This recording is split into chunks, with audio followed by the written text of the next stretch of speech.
Hi there, this weird looking fella, this is me, this is Andy, I fly drones.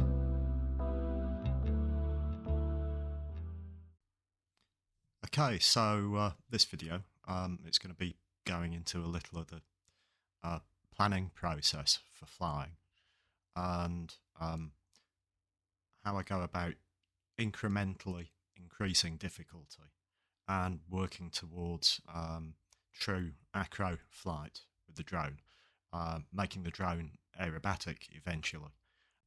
What are normal and sport modes? Normal and sport modes are a feature on many DJI drones, and what it's about is supportive automation. The aircraft is stabilized somewhat and references GPS. This is not true in acro mode. In acro mode, your control inputs, they're what's going to crash the aircraft. In normal and sport modes, it's anybody sensibly could fly this aircraft with a degree of confidence that it's just going to maintain altitude and it's going to handle smoothly. This is not true of acro mode, and that's where we're going eventually. Not in this video, though. For the time being, the only thing that's changed from the previous flight, I've reconfigured my controller so that it's now suitable for acro mode, and this means I'm compromising myself in the aircraft's normal and sport modes. So what do I mean by that? I mean that the spring that centers the joystick used to control altitude and thrust, it's no longer sprung. It sits this friction, and it will basically, the stick will stay put unless I choose to move it. This doesn't mean that I can level the aircraft and just leave it there. Oh no, it doesn't work that way. So for me, this is a training flight. How do I use the aircraft in normal and sport modes with the throttle configured in this fashion?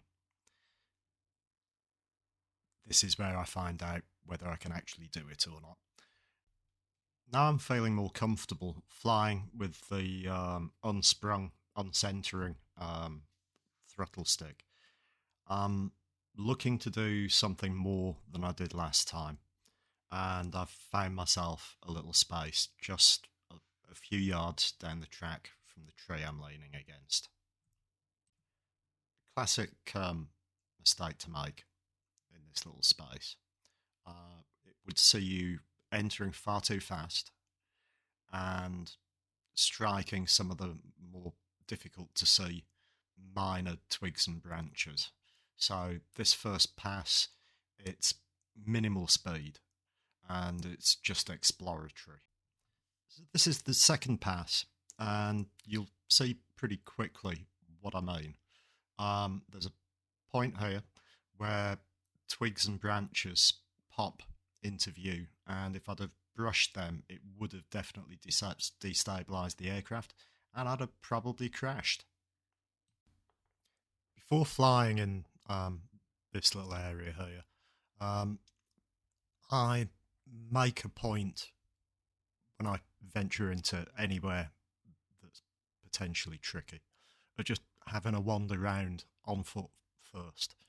I'd rather spend the time and do that than potentially risk the aircraft.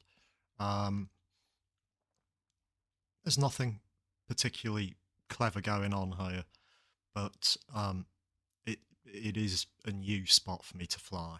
So have a wander around, check out any gaps that could potentially look good for later, further flights, and move on. So what we're going to do now, we're going to go through there with a bit more energy. The nice thing about this flying spot is that you can hear people coming from a decent distance, so you can respect other park users' privacy with minimal effort. At this point, I've worked out that there's nobody entering the space I'm flying in from either end, so I'm ready to make a run through that's just a little quicker. No risk, no irresponsibility. Here we go.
So we're out of battery now.